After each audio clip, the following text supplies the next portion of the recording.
Salem 4 road சத்திரம் பகுதியில் தேமுதிக தலைவர் captain Vijayakanth அவர்களின் நினைவேந்தல் நிகழ்ச்சி இன்று நடைபெற்றது.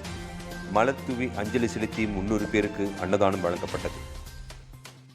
தேசிய முற்போக்கு திராவிட கழகத்தின் நிறுவனத் தலைவரும் தமிழக முன்னாள் சட்டமன்ற எதிர்க்கட்சித் தலைவருமான கேப்டன் விஜயகாந்த் அவர்கள் கடந்த டிசம்பர் 28ஆம் தேதி உடல்நலக்குறைவால் காலமானார். அதனைத் தொடர்ந்து அவரது உடல் தேமுதிக கட்சி அலுவலகத்தில் நல்லடக்கம் செய்யப்பட்டது.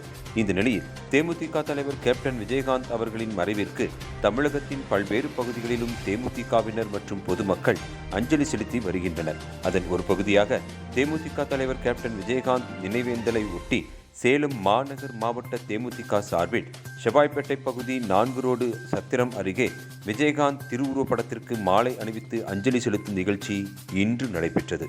செவ்வாய்ப்பேட்டை பகுதி செயலாளர் தக்காளி ஆறுமுகம் தலைமையில் நடைபெற்ற இந்த நிகழ்ச்சியில் மாநகர மாவட்ட செயலாளர் ராதாகிருஷ்ணன் மதியம் 12:30 மணி அளவில் கலந்து கொண்டு தேமுதிக தலைவர் விஜயகாந்த் திருவுருவப்படத்திற்கு மலர் தூவி அஞ்சலி செலுத்தினார். தொடர்ந்து பொதுமக்களுக்கு அன்னதானம் வழங்கும் நிகழ்ச்சி நடைபெற்றது. 300க்கும் மேற்பட்டோர் கலந்து கொண்டு அன்னதானம் பெற்றனர். இந்த நிகழ்ச்சிக்கு மாநகர மாவட்ட துணை செயலாளர் சுகுமார், செயற்குழு உறுப்பினர் செல்வராஜ், பொதுக்குழு உறுப்பினர் எஸ். நாராயணன், கேப்டன் மன்ற செயலாளர் பன்னீர்செல்வம், செவ்வாய்ப்பேட்டை பகுதி அவைத்தலைவர் மாதேஷ், செவ்வாய்ப்பேட்டை பகுதி துணை செயலாளர் இன்பா, 27வது வார்டு டிவிஷன் செயலாளர் முனியப்பன், பாபு, மாணிக்கம், கிருபா, குமார், ஏழுமலை, சதீஷ், செந்தில்குமார், செந்தில், மணிகண்டன், பிரபு உள்ளிட்ட நிர்வாகிகள், தொண்டர்கள் என ஏராளமானோர் கலந்து கொண்டனர்.